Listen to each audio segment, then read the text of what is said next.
ഇതാ ഇത് എൻ്റെ വീട്ടിലെ തക്കാളിയാണ് നിങ്ങൾ കാണുന്നത്. ഈ മറ്റേ ഭയങ്കര വലിയ തക്കാളിയല്ല, ഇത് ഞാൻ വിത്ത് മേടിച്ചിട്ട് പാവി മുളപ്പിച്ചെടുത്ത് കഴിഞ്ഞിട്ട് ഞാൻ ഉണ്ടാക്കിയിരുന്നു. ഓരോന്നത് അവിടെയൊക്കെ നോക്കി നല്ല നല്ല കൂട്ടത്തന്നെ ഉണ്ടാവുന്നുണ്ട്, പക്ഷെ അത്ര വലിപ്പില്ല എന്ന് മാത്രമേ ഉള്ളൂ അതിന്. അതാണ്. അപ്പോൾ ഇതിങ്ങനെ ചെയ്യുമ്പോൾ നമ്മൾ വർഷക്കാലം ആകുമ്പോൾ നമ്മൾ ഇതായിട്ട് വലിയ ഞാൻ സൺസൈഡിൻ്റെ താഴെ വെച്ചത്.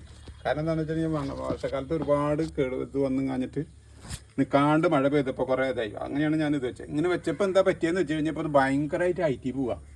അതിന് ഇത് കിട്ടാണ്ടേ വെയിലിങ്ങനെ അടിക്കുന്നുണ്ട്, എന്നിരുന്നാലും അതിന് സൺസൈഡിൻ്റെ താഴെ വെച്ചിട്ട് ഭയങ്കരമായില്ല. അപ്പോൾ ഞാൻ അതിനെ വളച്ചും കാഞ്ഞിട്ട് ഇപ്പോൾ ഈ തുമ്പൊക്കെ വളച്ച് ഈ വടി ഒരെണ്ണം കുഴിച്ചിട്ട് അതിന്മേൽ കെട്ടി നിർത്തിയിരിക്കുന്നു.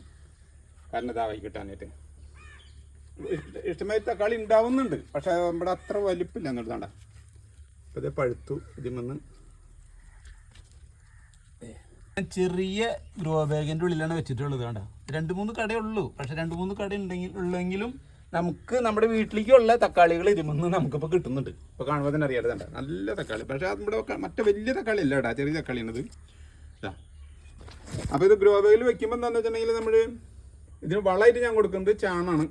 ചാണകം ഇട്ടതിന് ശേഷം പിന്നെന്താണെന്ന് വെച്ച് കഴിഞ്ഞാൽ ചാണകം ഇട്ടതിന് ശേഷം വയ്ക്കുമ്പോൾ കുമ്മായം മണ്ണ് മിക്സ് ചെയ്ത് ഒരു 5-10 ദിവസം കഴിഞ്ഞതിന് ശേഷം നടുന്നതായിരിക്കും നല്ലത് കേട്ടോ. കാരണം ഞാനിവിടെ എപ്പോഴും എൻ്റെ കയ്യിൽ ഇങ്ങനെ സ്റ്റോക്ക് ഉള്ളതിൻ്റെ പേരിൽ ഞാൻ നടുന്നത് മാത്രമേ ഉള്ളൂ.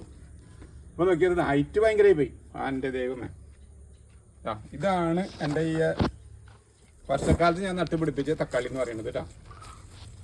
അപ്പോൾ അതെ, ഇതൊക്കെ നിങ്ങൾക്ക് എൻ്റെ ഈ ചെറിയൊരു വീഡിയോ എല്ലാവർക്കും ഇഷ്ടപ്പെട്ടെന്ന് ഞാൻ വിചാരിക്കുന്നത്. ഇഷ്ടപ്പെട്ടിട്ടുണ്ടെങ്കിൽ നിങ്ങൾ എന്നെ സപ്പോർട്ട് ചെയ്യാം കേട്ടോ. ഇതാ പോയി പൊട്ടിച്ചിട്ടുണ്ട്.